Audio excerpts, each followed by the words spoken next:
গল্পটি হলো ভানুর, যে বিজয়নগরে থাকে। গ্রামের যে কোনো ছোট মোটো কাজ সে করে নিত, কিন্তু তবুও বেশি উপার্জন করতে পারতো না। ভানুর স্ত্রী সুমিত্রা ভীষণ লোভী মহিলা ছিল, আর সব সময় অন্যের খুশি দেখে জ্বলতো। কেমন লাগলো আমার শাড়িটা? পরশুই ও এনে দিয়েছে। বাজারে যা নতুন শাড়ির দোকান খুলেছে না, ওখান থেকে। বাবা, এটা তো খুব সুন্দর শাড়ি বৌদি। এই ডিজাইন তো সারা বিজয়নগরে কারোর কাছে নেই। না তো, পরশুই বাজারে 4টে মহিলাকে দেখেছিলাম এই ডিজাইনই পরেছিল। এই তুমি এত কততে কিনেছো?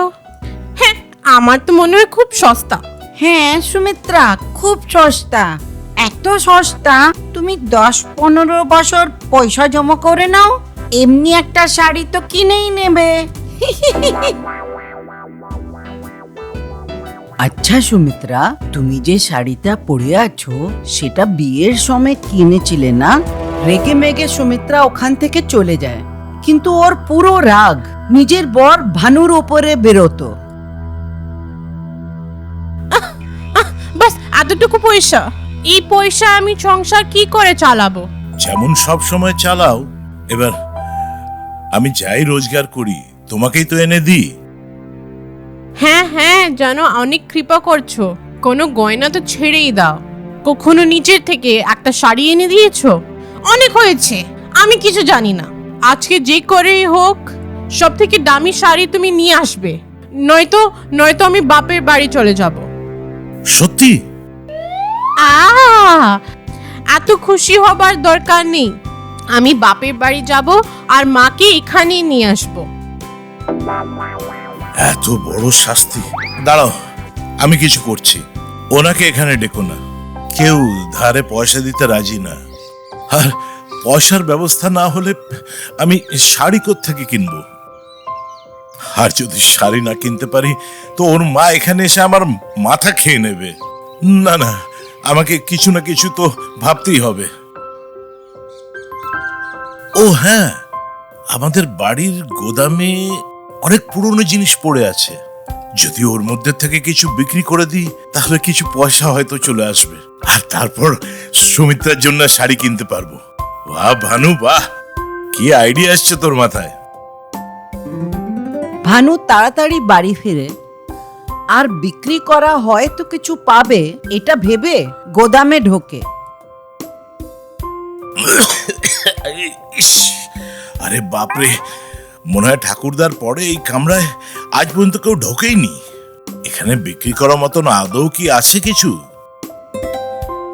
হ্যাঁ, এগুলিকে বিক্রি করে ভগবানের দয়ায় একটা শাড়ি তো কিনতেই পারবো।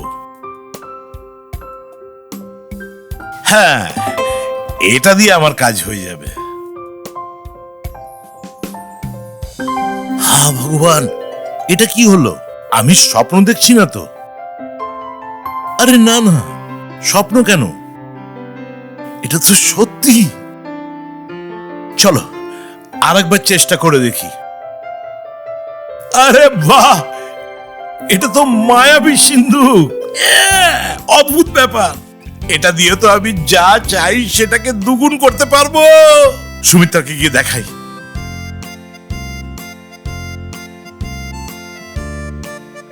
সুমিত্রা, শুনছো? আরে সুমিত্রা, আরে তাড়াতাড়ি বাইরে আসো। কি হলো? কেন চেঁচামেচি করছো? আরে কথাটাই এমন, যদি তুমি জানতে পারো তুমিও খুশিতে চেঁচামেচি শুরু করে দেবে। আচ্ছা, তুমি শাড়ি নিয়ে এসেছো? আরে শাড়ি কি, এবার তো আমি তোমার জন্য শাড়ির পুরো দোকান কিনতে পারবো। সকালে আমি তোমাকে যে পয়সাগুলো দিয়েছিলাম না, তাড়াতাড়ি নিয়ে আসো। ওটা দিয়ে তো বাড়ির জিনিসপত্র নিয়ে এসেছি। সব খরচা হবার পরে এই 100 টাকা পড়ে আছে, এতে তো রুমালও আসবে না। ভানু সুমিত্রা থেকে 100 টাকা নিয়ে সিন্ধুকের মধ্যে ফেলে, আর দেখতে দেখতে 100 টাকা 200 টাকা হয়ে যায়। হে ভগবান, এটা কি? আমাদের ধনবান হবার চাবি, মায়াবী সিন্ধুক। এর মধ্যে আমরা যা খুশি রাখবো সেটা দ্বিগুণ হয়ে যাবে। এই দেখো। ভানু বারবার পয়সা ফেলতে থাকে আর সেগুলো দুগুণ হতে থাকে, দুগুণ থেকে 4 গুণ, আর শেষ পর্যন্ত তার কাছে অনেক পয়সা হয়ে যায়। হে ভগবান, তোমার বাড়ি দেরি আছে, অন্ধকার নেই। তোমাকে অনেক ধন্যবাদ। হ্যাঁ, এই পয়সা দিয়ে আমি আমার নিজের ব্যবসা শুরু করব, যেটা এত বছর ধরে করতে পারিনি। আমি বলছি, কি দরকার কাজ বাজ করার? এবার তো বাড়িতে বসে বসেই যা চাই তাই পাবো। না সুমিত্রা, আমরা এই মায়াবী সিন্ধুকের ব্যবহার করব, কিন্তু এর ব্যাপারে কেউ যেন না জানতে পারে, নয়তো আমরা খুব মুশকিলে পড়ে যেতে পারি। আমাদের এমন কিছু করতে হবে যাতে প্রতিবেশীরা সন্দেহ না করে। এবার আমি যেমন বলছি ঠিক তেমনি করো। ভানু সুমিত্রাকে নিজের প্ল্যান বলল। ভানুর বলার মতো সুমিত্রা বাজারে আসে আর সব ধরনের এক একটা ফল ও সবজি নিয়ে বাড়ি ফেরে। ভানু এই ফল ও সবজিগুলোকে মায়াবী সিন্ধুকে ফেলে দুগুণ করে নেয়। যখন অনেক ফল ও সবজি একত্র হয়ে যায়, সেগুলি অন্য গ্রামের বাজারে গিয়ে বিক্রি করে। ভানুর এই ব্যবসায় খুব লাভ হতে শুরু হয়, আর তার থেকে ভানু আস্তে আস্তে নিজের অবস্থা ভালো করতে থাকে। কিন্তু তবুও তার প্রতিবেশীরা তার ওপর সন্দেহ করতে থাকে। সুমিত্রা ধনবান তো হয়ে গেল, কিন্তু প্রতিবেশীর দ্বারা অপমানিত হওয়ার কথা সে ভোলেনি। এই দুজন যখন আমাদের পয়সা ছিল না, আমাকে অপমান করার একটা সুযোগ ছাড়েনি। এবার এমন শিক্ষা দেব, সারা জীবন মনে রাখবে। আরে, কেমন আছো বৌদি? আমরা তো ঠিক আছি সুমিত্রা, কিন্তু তুমি বলো, তোমার তো দেখাই পাওয়া যায় না। কি বৌদি, যা ইচ্ছে। এই শাড়িটা তুমি কততে কিনেছো? এমনি তো এই শাড়িটা অনেক দামি, কিন্তু তুমি তো এটা সহজে কিনতে পারবে। না বৌদি, এটা আমি নিজের জন্য কিনতে চাই না। আমাদের বাড়ি কাজ করে না, তাকে দিতে হবে। আমি তো ঘর পোছাতেও এই ধরনের শাড়ি ব্যবহার করি না। ছাড়ো, যতই পয়সা হোক। তুমি কিনেছো, তার মানে সস্তাই হবে। ওই বেচারিকে 2-4টা দিয়ে দি। সুমিত্রার দ্বারা অপমানিত হওয়ার কথা দেবযানীর মনে লাগে। এই সুমিত্রা নিজেকে কি ভাবে? বলছে আমি যা শাড়ি পরি সেটা নাকি ওর দাসী পরে। পয়সা কি এসে গেছে, রোয়াব বেড়ে গেছে। কিন্তু আমি ঠিক জানি এদের পয়সা আসার পেছনে ঠিক কোনো না কোনো চক্কর আছে, আর আজ আমি ওটাকে বার করেই ছাড়বো। দেবযানী নিজের স্বামীর সাথে চুপি চুপি সুমিত্রার বাড়িতে আসে, আর ওরা দেখে ফেলে যে ভানু সুমিত্রার সাথে মিলে মায়াবী বাক্সতে জিনিস দুগুণ করছে। দেবযানী তাদের গুপ্ত কথাটি জানতে পারে, আর আজকে রাত্রে সেই মায়াবী বাক্সটি চুরি করার প্ল্যান করে। রাত্রে সবাই ঘুমিয়ে যাবার পরে দেবযানী নিজের স্বামীর সাথে চুপি চুপি ভানুর বাড়িতে ঢোকে। ওই কামরায় ঢোকে যেখানে মায়াবী বাক্সটি রাখা। দেবযানী সিন্দুকটা খোলে। বাড়ির ভেতরে কারোর ঢোকার আওয়াজে ভানু আর সুমিত্রার ঘুম ভেঙে যায়। কে আছে ওখানে? ভানুর আওয়াজে ভয় পেয়ে রমন পেছনে দেখে, আর ওর ধাক্কা খেয়ে দেবযানী সিন্ধুকের মধ্যে পড়ে যায়। হ্যাঁ ভগবান, এটা কি হলো? তোমরা দুজন এখানে কি করছো? আমরা তোমার মায়াবী সিন্দুকটা নেবার জন্য এখানে এসেছিলাম, কিন্তু ভাবিনি এমন কিছু হয়ে যাবে। হে ভগবান, এটা কি হলো? সুমিত্রাকে মজা চাখানো আমার ওপরেই ভারী পড়লো। আরে তুমি হাঁক করে কি দাঁড়িয়ে আছো? এই মুশকিলে কোনো সমাধান বার করো। সমাধান আর নিজের বাড়ির ছোটখাটো সমস্যা তো ঠিক হয় না। আরে ভানু, আমি তোমাকে হাত জোড় করছি, আমাকে এই মুশকিল থেকে বাঁচাও ভাই। আরে বৌদি, তোমার এই জাদু তোমাকেই মানায়। আমি তোমাদের এই গোপন কথা কাউকে বলবো না, কিন্তু এই মুশকিলের সমাধান আগে করে দাও। আরে একটা বউ সামলাতে পারছি না, এখানে তো দুটো দুটো। মাফ করো ভাই রমন, এই জাদুটাকে উল্টে কি করে করে সেটা তো জানা নেই। আহা ভগবান, এবার আমার কি হবে? এরা দুজন মিলে আমাকে পাগল করে দেবে। হ্যাঁ ভাই রমন, একটা উপায় আছে যাতে তোমার এই সমস্যা দূর হতে পারে, কিন্তু একটু অসুবিধা হতে পারে। চলবে চলবে ভাই, যা অসুবিধা হবে আমি সহ্য করে নেব। আমি জানি যে এই দুজনের থেকে বড় কোনো সমস্যা নেই। তুমি আমাকে উপায়টা বলো। রমনের হ্যাঁ বলাতেই ভানু ওকে ধাক্কা মেরে সিন্ধুকে ফেলে দেয়। এটা তুমি কি করলে? আরে এটাই যেটা ঠিক ছিল। এবার একটা দেবযানীকে তো একটাই রমন সামলাতে পারবে নাকি?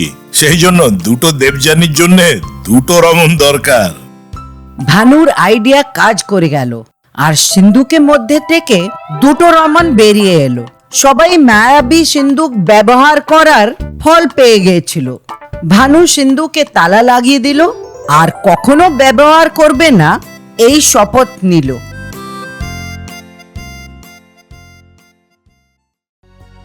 মায়াপুরী গ্রামে বলদেব নামের একটা খুব বুদ্ধিমান যুবক ছিল।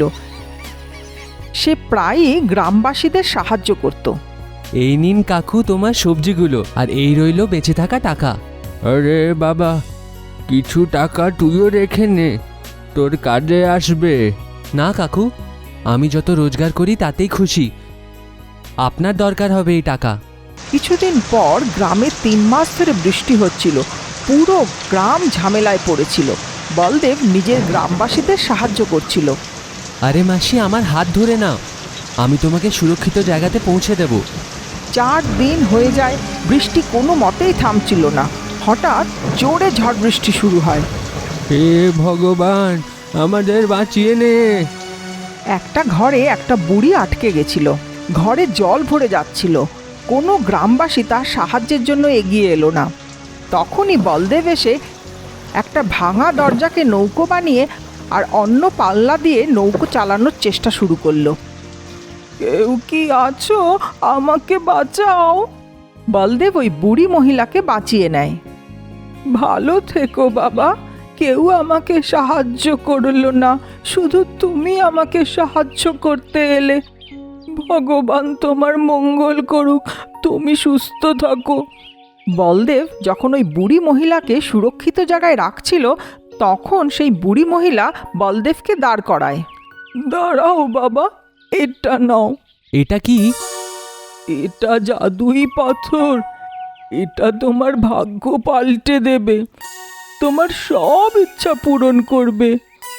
ভালো থেকো, খুশিতে থেকো। এই বলে সেই বুড়ি মহিলা অদৃশ্য হয়ে যায়। বলদেব অবাক হয়ে যায় যে বুড়ি মহিলা গেল কোথায়। সে ভাবল এইসব স্বপ্ন, কিন্তু তার হাতে সেই জাদু পাথর তখনও ছিল। কিছুদিন বাদে জল নেমে যায়।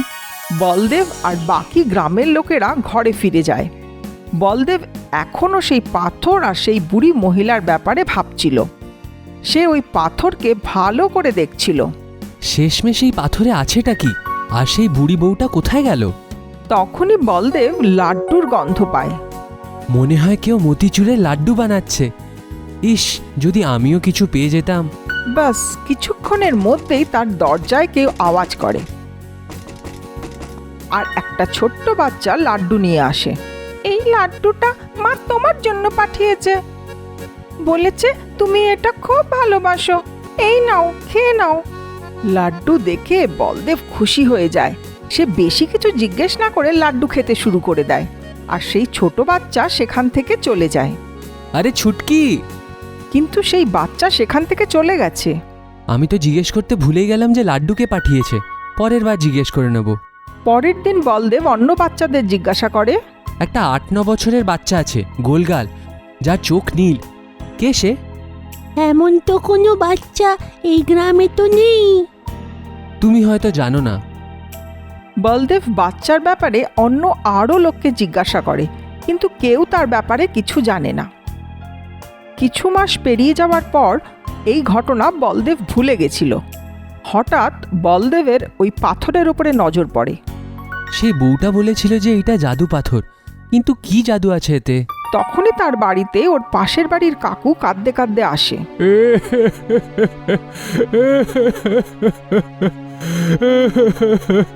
কি হলো কাকু, আপনি কাঁদছেন কেন? আমার গরু চুরি হয়ে গেছে, এখন আমি কি করে আমার ঘর চালাবো? চিন্তা করবেন না কাকু, আপনার গরু ফিরে আসবে। এইবারও সেই জাদুই পাথর বলদেবের হাতে ছিল। সে কাকুকে বলছিলই, তখনই গরুর ডাকের আওয়াজ আসে আর ওরা বাইরে আসে। মনে হয় এটা আপনার গরু, আমি জঙ্গলের কাছে পেলাম। কাকু নিজের গরুকে জড়িয়ে ধরে আর বলদেব সেই গরু ফেরত দেওয়া লোকটাকে দেখছিল। তখনই লোকটা হাঁটতে হাঁটতে অদৃশ্য হয়ে যায়। বলদেব অবাক হয়ে যায়, সে বুঝতে পারছিল না। বলদেব সেই বুড়ি মহিলা, সেই বাচ্চা আর লোকটার ব্যাপারে ভাবতে থাকে। সে বুঝতে পারল যে এটা সত্যিতে জাদু পাথর। এর মানে যে বাচ্চাটা লাড্ডু এনেছিল আর এই লোক যে গরু ফেরালো, তারা আসলে নেই। এই পাথর আমার সব ইচ্ছে পূরণ করবে। ঠিক আছে, আমি একে পরীক্ষা করি। আমার ইচ্ছে যে এখন বৃষ্টি হোক। আর ব্যাস, সঙ্গে সঙ্গে বাইরে বৃষ্টির আওয়াজ হতে শুরু করে। আরে, এই বিনা মেঘে বৃষ্টি কোথা থেকে এলো? বৃষ্টি দেখে বলদেব ভীষণ খুশি হয়। আর তারপর বলদেব সেই পাথর থেকে সেই সব জিনিস চাইতে শুরু করে যেটা তার দরকার ছিল, যেমন খাবার, কাপড়, টাকা। সব সময় একটা লোক এসে বলদেবকে তার ইচ্ছার জিনিস দিয়ে যেত। বলদেবের উন্নতি দেখে গ্রামের শেঠের হিংসা হয়। সে ঠিক করে সে বলদেবের রহস্য জেনেই ছাড়বে। তাই একদিন সে বলদেবের ঘরে জানলা দিয়ে উঁকি মারছিল। আমার পান খাওয়ার আছে। আর তখনই দরজায় একটা পানওয়ালা পান নিয়ে আসে আর তাকে পান দেয়। এই দেখে শেঠও অবাক হয়ে যায়। যখন শেঠ ভালো করে দেখে তো বলদেবের হাতে জাদুই পাথর চকচক করছিল। যাই হয়ে যাক, এটা জাদু পাথরেরই কারসাজি। এক রাত্রে বলদেব যখন নিজের ঘরে ঘুমোচ্ছিল, তখন শেঠ ওই জাদুই পাথর চুরি করে নেয়। শেঠ সেই জাদুই পাথর নিজের বাড়িতে নিয়ে গিয়ে তার প্রথম ইচ্ছা চায়। আমার অনেক অনেক সোনা দরকার। তখনই জমিদার দেখে এক সুন্দরী মহিলা একটা হাঁড়িতে সোনার মোহর নিয়ে আসে আর সেই মোহর ভরা হাঁড়ি শেঠের সামনে রাখে। শেঠ পুরো অবাক হয়ে যায়, কিন্তু যেই শেঠ ওই মোহর ছোঁয়, মোহর সাপে পরিণত হয়ে যায় আর সেই সাপ শেঠের পিছনে তাড়া করে। বাঁচাও আমাকে, বাঁচাও, বাঁচাও, বাঁচাও। জমিদার গ্রামের এদিক ওদিক পালাতে থাকে আর সাপও তার পিছনে ছুটতে থাকে। শেষে শেঠ বলদেবের কাছে এসে তার পায়ে ধরে। শেঠ নিজের চুরি স্বীকার করে আর ওই পাথর বলদেবকে ফিরিয়ে দেয়। ভাই, আমাকে ক্ষমা করে দাও, আমাকে এই সাপের হাত থেকে বাঁচাও ভাই। কোন সাপ? কিসের সাপ? যেই সেই পাথর বলদেবের হাতে আসলো, সাপ অদৃশ্য হয়ে গেল। একটা কথা দুজনেই বুঝতে পারল যে এই জাদুই পাথর শুধু একমাত্র বলদেবের জন্যই কাজ করে। তার কারণ শুধুমাত্র বলদেবের সততা। সেই পাথর থেকে যা চেয়েছিল সেটা লোকেদের ভালো করার জন্যই। সেই জন্য বলে, কর ভালা তো হো ভালা। রামপুর নামে একটি গ্রাম ছিল, যেখানে একটি গরিব ছেলে রাজু নিজের মা বাবার সাথে থাকতো। রাজুর কোট পরার খুব শখ ছিল। সে কোট পরে বড় লোকেদের মতো হতে চাইতো। তার পরিবার গরিব হওয়ার জন্য সে কিনতে পারতো না। একদিন রাজু ভাবলো, যদি সে রোজ একটু একটু করে টাকা জমাতে শুরু করে তাহলে সে নিজের টাকায় কোট কিনতে পারবে। তাই সে রোজ টাকা জমাতে শুরু করলো। মা, আজকের পর থেকে আমি বেকার টাকা খরচ করব না। ঠিক আছে বাবা, কিন্তু আজ তুই হঠাৎ এরকম কথা বলছিস যে? মা, আমি কোট কেনার জন্য নিজেই টাকা জমা করব। মা এই কথাটা শুনে কাঁদতে শুরু করে। কি হয়েছে মা তোমার? তুমি কেন এভাবে কাঁদছো? বাবা, আমাদের কপাল কত খারাপ, আমাদের একটা ছেলের ইচ্ছাও পূরণ করতে পারছি না আমরা। মা, তুমি কোনো চিন্তা করো না। 2 মাস পর রাজু নিজের জমানো টাকা গুনতে শুরু করে, কিন্তু সেগুলো যথেষ্ট টাকা ছিল না যেটা দিয়ে কোট কিনতে পারা যেত। এই দেখে রাজুর খুব মন খারাপ হয়ে যায়। পরের দিন রাজুর জন্মদিন ছিল, কিন্তু সে খুব বেশি দুঃখী ছিল আর সে নিজের বন্ধুর কাছে যেতে শুরু করে। রাস্তায় সে একজনের আওয়াজ শুনতে পায়। সে তাকিয়ে দেখে যে একটা বুড়ি মহিলা মাটিতে পড়েছিল আর খুব কষ্ট পাচ্ছিল। কি হয়েছে আপনার মাসি? আপনি এখানে কি করছেন? আমার এই পৃথিবীতে কেউ নেই বাবা, শুধু তুই আমায় একটু জল খাইয়ে দে। রাজু এদিক ওদিক চেয়ে দেখে, কিন্তু সে কিছুই খুঁজে পায় না। এরপর সে ছুটে যায় আর একটা পাতায় জল ভরে নিয়ে ওই বুড়িটাকে খাইয়ে দেয়। বাবা, আজ তুই একজনকে মরার আগে জল খাইয়েছিস, আজ থেকে তোর যা ইচ্ছে হবে সব পূরণ হয়ে যাবে। এইটুকু বলে বুড়িটা নিজের প্রাণ হারায়। তারপরে রাজু ওখান থেকে চলে যায়। পরের দিন রাজু যখন ঘুম থেকে ওঠে, তার বিছানার উপরে একটা সুন্দর কোট পরে থাকতে দেখে। মা, কে এসেছিল? মনে হয় কেউ নিজের কোট নিয়ে যেতে ভুলে গেছে। এখানে তো শুধু আমরাই আছি, বাইরে থেকে আর কেউ আসেনি বাবা। তাহলে এই কোটটা কোথা থেকে এলো? এটা বলার পরেই রাজু সেই বুড়িটার কথা মনে পড়ে যায়, আর তারপর সে সমস্ত কথা নিজের বাড়ির লোকেদের বলে দেয়। রাজু খুব খুশি হয়ে যায় আর তাড়াতাড়ি সেই কোটটা নিজে পরে ফেলে। আর এত খুশি হচ্ছিল যে সে নিজেকে সামলাতে পারছিল না। কিন্তু যখনই রাজু নিজের কোটে হাত ঢোকায়, তখন সে একটা সোনার পয়সা হাতে পায়। সেটা দেখে রাজু কিছু বুঝতে পারে না, তাই তার মা বাবাকে বলে, বাবা দেখো, পকেট থেকে আমি কিছু একটা পেয়েছি। আচ্ছা, দেখি তো কি এটা। বাবা, এটা একটা পয়সা মনে হচ্ছে।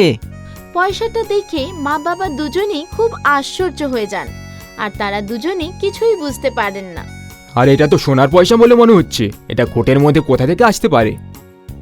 কি জানি কি করি, আমরা কি করব এই পয়সাটার?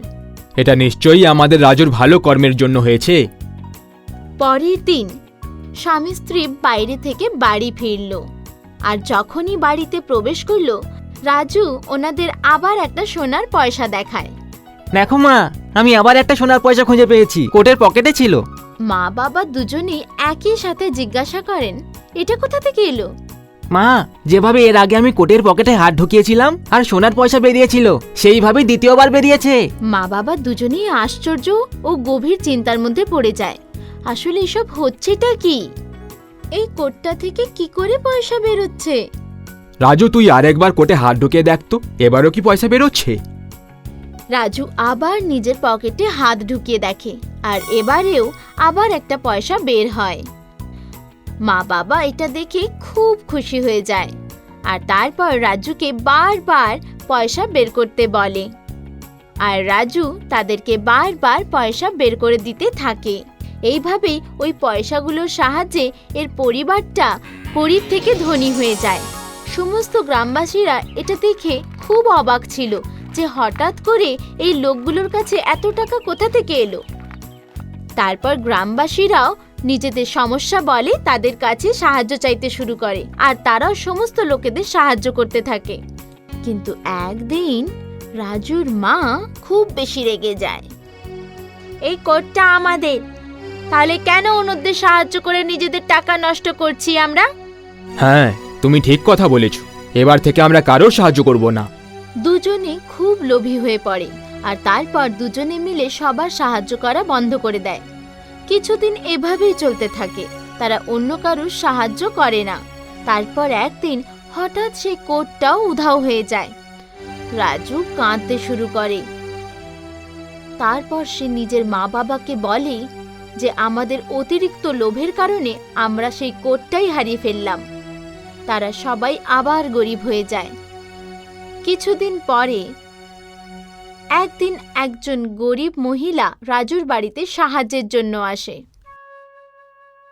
বাবা, আবার একটু সাহায্য করে দাও, ভগবান তোমাদের এত জিনিস দিয়েছে, যদি পারো কিছু টাকা দাও আমায়। আমাদের কাছে কিছু নেই, যাও এখান থেকে। আমার ছেলে বৌমা কেউ নেই এই পৃথিবীতে, আর আমার নাতি খুব অসুস্থ। তাদের সামনে কাকুতি মিনতি করে ভিক্ষে চাইতে শুরু করে। মা, প্লিজ এনার সাহায্য করে দাও। কিন্তু রাজু, আমরা কি করে না সাহায্য করব? আমাদের কাছে বেশি টাকা নেই, যে পয়সাগুলো পাওয়া যেত সেগুলো সব শেষ হয়ে গেছে। এখন আমাদের কাছে কিছুই বেঁচে নেই এনাকে দেওয়ার জন্য। আমি কিছু জানি না মা, আমি এনার নাতিকে বাঁচাতে চাই, ব্যাস। আমাদের কাছে আর কিছুদিনের জন্য খাওয়া খরচের টাকা আছে। যদি সেটা আমরা এনাকে দিয়ে দিই তাহলে আমরা কি খাবো? কোনো ব্যাপার নয়, আপনি কিছু টাকা এনাকে দিয়ে দাও আমার জন্য। তুই কি পাগল হয়ে গেলি নাকি? আমরা না খেতে পেয়ে মরে যাব। না মা, তুমি দিয়ে দাও ব্যাস। রাজু আবার সেই জায়গায় যায় যেখানে সেই বুড়ি মহিলাটাকে প্রথমবার দেখেছিল, আর নিজের বাড়ির লোকেদের হয়ে ক্ষমা চাইতে শুরু করে, আর আবার বাড়ি ফিরে চলে আসে। তখনই সে দেখে যে তার ঘরে আবার সেই কোটটা এসে গেছে, আর তার সাথে একটা পরীও আসে যে তাকে বলে, রাজু, তুমি এই কোটটা তোমার ভালো কর্মের ফল হিসেবে পেয়েছিলে, কিন্তু যখন তুমি লোভী হয়ে গেলে তখন এই কোটটাও তোমার থেকে দূরে চলে গেল। এবার যতক্ষণ তুমি অন্যদের সাহায্য করবে ততক্ষণই এটা তোমার সাথে থাকবে, না হলে আবার উধাও হয়ে যাবে। না পরি, আমি বুঝতে পেরে গেছি যে অতিরিক্ত লোভ করা মোটেই ভালো নয়। এবার আমি সবসময় সোহার সাহায্য করব। এই দেখো মা, আবার সোনার পয়সা বেরিয়ে গেছে। এরপর রাজু নিজের মা বাবাকে বোঝায়। তোমরা কি বুঝতে পারলে এগুলো আসলে কি করে সম্ভব হলো? আমরা এই কোটটা আজকে পেয়েছি যখন আমরা আবার কারো সাহায্য করেছি। এর মানে হলো কোট অন্যদের সাহায্য করার জন্য সামনে বেরিয়ে আসে।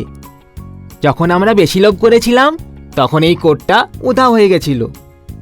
এটা আমরা তখনই পাবো যদি আমরা আর কখনো লোভ না করি। এরপর থেকে তারা আবার সকলের সাহায্য শুরু করে দেয়, আর তারা আরো বেশি ধনী হয়ে যায়। এই কাহিনীটি হলো রমেশ আর সুরেশ দুই ভাইয়ের কাহিনী, যারা চন্দনপুরে থাকতো। রমেশ সব সময় কিছু না কিছু দুষ্টুমি করতে থাকতো, আর অন্যদিকে সুরেশ খুবই শান্ত এবং বুদ্ধিমান ছেলে ছিল। এই দেখো সুরেশ, আমি বাজি পটকা নিয়ে এসেছি, এটা চুপচাপ গিয়ে আমাদের প্রতিবেশী শর্মা বাবুর বাড়িতে রেখে আসি, খুব মজা হবে। না রমেশ, এটা করা একদম উচিত হবে না, এ থেকে তার অনেক ক্ষতিও হতে পারে। সুরেশের এত বোঝানো সত্ত্বেও রমেশ তার কোনো কথা শুনতেই রাজি হলো না, আর পটকা জ্বালিয়ে শর্মা বাবুর বাড়িতে ছুঁড়ে পালিয়ে আসে। পটকা ফেটে যাওয়ার কারণে শর্মা বাবুর কাপড় আর মুখ পুড়ে যায়। আরে শর্মা বাবু, এ কি হলো? এখন কি বলি আর গুপ্তা বাবু, আপনার রমেশের দুষ্টুমির কারণে আমার শরীরে এত বেশি গর্ত করে দিয়েছে যে আমি বুঝতে পারছি না যে শ্বাস কোথা থেকে নেব আর বাঁধবো কোথা থেকে। কি আপনার এই অবস্থা রমেশ করেছে? আর নয়তো কি, আপনার কি মনে হলো আমি লকডাউনে বসে ছেঁড়া কাপড় পরার নতুন কোনো ফ্যাশন শুরু করেছি নাকি? আর এই যে আমার চেহারাটা কালো হয়ে গেছে, আমি কোনো মেকআপ লাগিয়েছি মনে হচ্ছে। আমায় ক্ষমা করে দিন শর্মা বাবু, আমি এক্ষুনি গিয়ে ওর খবর নিচ্ছি। গুপ্তা বাবু প্রচন্ড রেগে গিয়ে রমেশের সাথে কথা বলার জন্য রমেশের ঘরে চলে যান। এইসব আমি কি শুনছি রমেশ? তুমি নাকি শর্মা বাবুর বাড়িতে পটকা ফাটিয়ে এসেছো? না বাবা, আমি তো এরকম কিছুই করিনি। তবে কি শর্মা বাবু মিথ্যা কথা বলছে নাকি? সুরেশ, তুমি বলো, রমেশ শর্মা বাবুর বাড়িতে গিয়ে পটকা ফাটিয়েছিল না ফাটায়নি? রমেশ সুরেশকে মিথ্যে কথা বলার জন্য ইশারা করছিল, কিন্তু রমেশ বেচারা মিথ্যে কথা বলতে পারল না। হ্যাঁ বাবা, এই কাজটা রমেশই করেছিল। সুরেশ, তোমার ব্যাপারে নালিশ দিনের পর দিন বেড়েই চলেছে। মনে হয় তুমি এত সহজে মানবে না। যতক্ষণ না তুমি শুধরে যাও ততক্ষণ এই ঘরের বাইরে পা রাখবে না।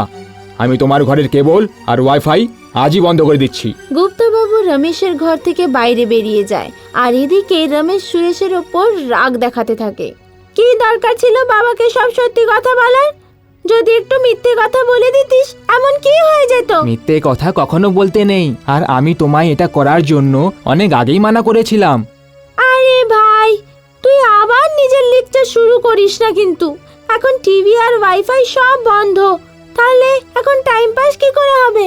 ঠিক তখনই রমেশের নজর বেডের নিচে রাখা একটা পুরনো সিন্দুকের ওপর পড়ে।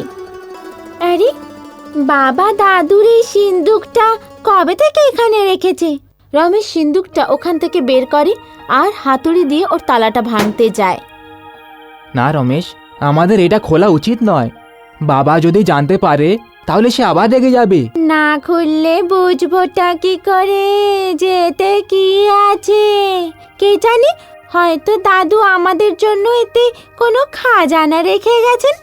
এই বলে রমেশ ওই পুরনো সিন্দুকটাকে হাতুড়ি দিয়ে খুলে দেয়, কিন্তু ওই সিন্দুকে একটা লুডো ছাড়া আর কিছুই পায় না। এই দেখ, এতে কোনো খাজনা নেই, বরং এতে একটা পুরনো লুডো আছে। আরে হ্যাঁ, চলো। ধনসম্পদ তো নয়, কিন্তু খেলার জন্য তুমি কিছু তো একটা পেলে। রমেশ আর সুরেশ লুডো খেলার জন্য যখন ওটাকে ওদের সামনে রাখে, তখনই ওটা থেকে একটা আওয়াজ শোনা যায়। জাদুই লুডোতে তোমাদের স্বাগত জানাই। জাদুর লুডো? আমাদের কি পাগল ভেবেছ নাকি? হ্যাঁ, এটা সত্যি সত্যি একটা জাদুই লুডো গেম, যেটাতে খেলে তোমার যা ইচ্ছে তা জিতে নিতে পারবে। আচ্ছা, তো এই ব্যাপার। কিন্তু এটাকে খেলার জন্য এখানে কোনো ডাইসই নেই। সেটা ছাড়া আমাদের গুটিগুলো আগে কি করে এগোবে? এটাই তো এই জাদুই লুডোর রোমাঞ্চকর বিষয়। এই লুডো ডাইসের দ্বারাই চলে না। তোমার যে কোনো একটা ভালো অভ্যাস বা তোমার দ্বারা করা একটা ভালো কাজ বলতে হবে, যেটার দ্বারা এই গুটিগুলো আগে এগোবে।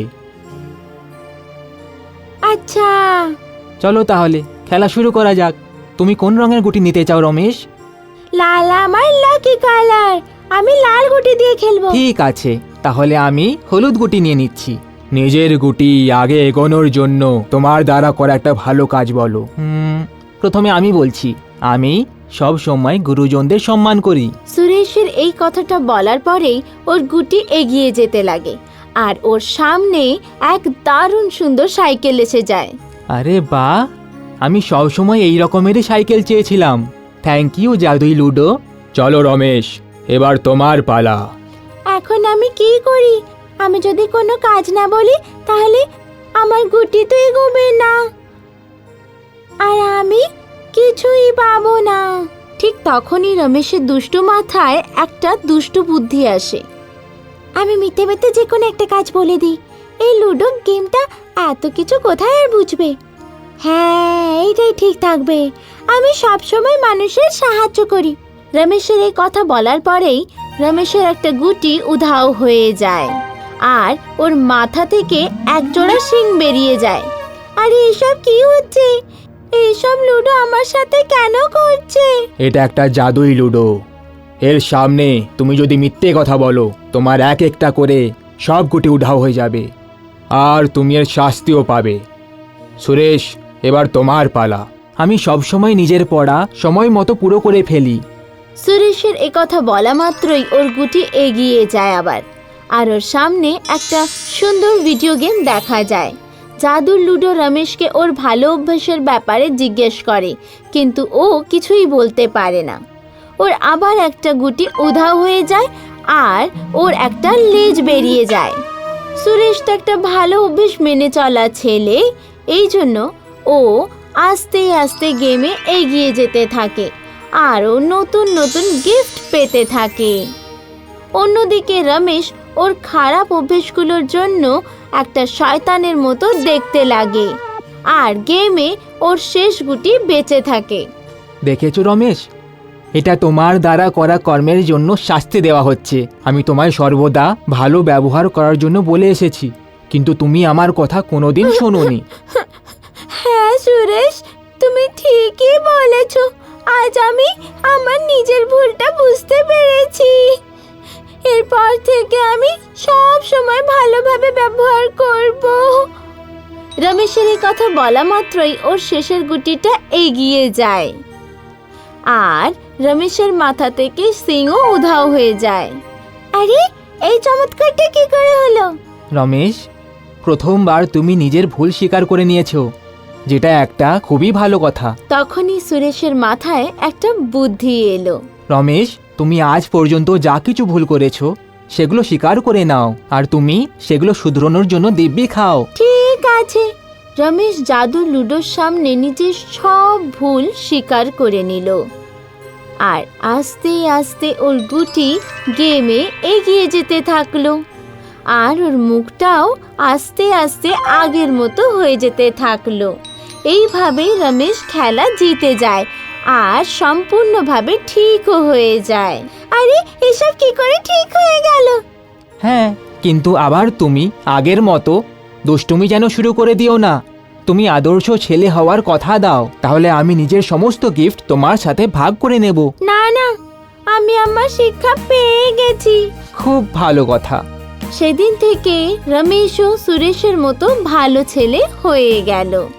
আর ও এখন সব সময় সত্যি কথা বলে, বড়দের সম্মান করে আর মানুষের সাহায্যও করে। আপনারাও এইভাবে ভালো কাজ করুন। জাদুর লুডো আপনার কাছেও যখন খুশি পৌঁছতে পারে।